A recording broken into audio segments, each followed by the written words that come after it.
Olur mu? Polisleri suratına tükürüyorlar. O yüzden kalite yapımıza geçtik. Acil durum planlarımızı yapmıştık. İşte birinci kattan başlayacaktır.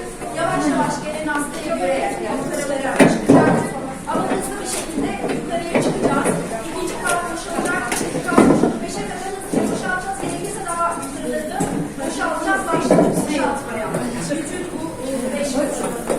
Şimdi birinci kat veriyor. Olduğu ağrıyor hasta almaya başlıyoruz şimdi. Muhtemelen yarına birinci katı doldurur, ikinci katı hasta almaya başlarız.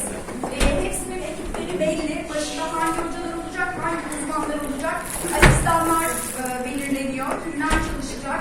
Her büro bir asistan şeklinde. Yardımcı personelde yeterli sayıda planlanacak ama tabii dönüşümlü çalışılması lazım. Bunların hepsinin planlaması yapılıyor. Hepimiz çalışacağız. Birimiz bile çok önemliyiz. Çünkü orada yatan hasta yarın öbür gün bizim annemiz olabilir, babamız olabilir, Allah korusun en sevdiğimiz insan olabilir, biz olabiliriz. O nedenle ciddiye almamız lazım bu durumu. Önce kendimizi koruyacağız.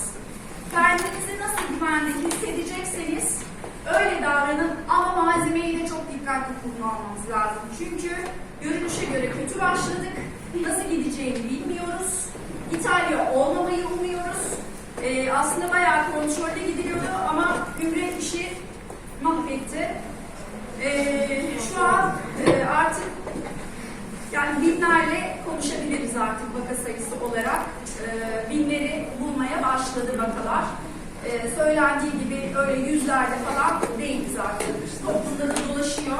Ve İstanbul çok fena. Ankara'da fena başladı. Doğu'da da var, Van'da da var. Kayseri'de var, 3 tanesi entübe, 3 de Ümre'den gelme. Zekai Tahir doldu, orada da Ümre'den gelenler var, yurt dışından gelenler var. Her neyse, önce kendimizi koruyacağız.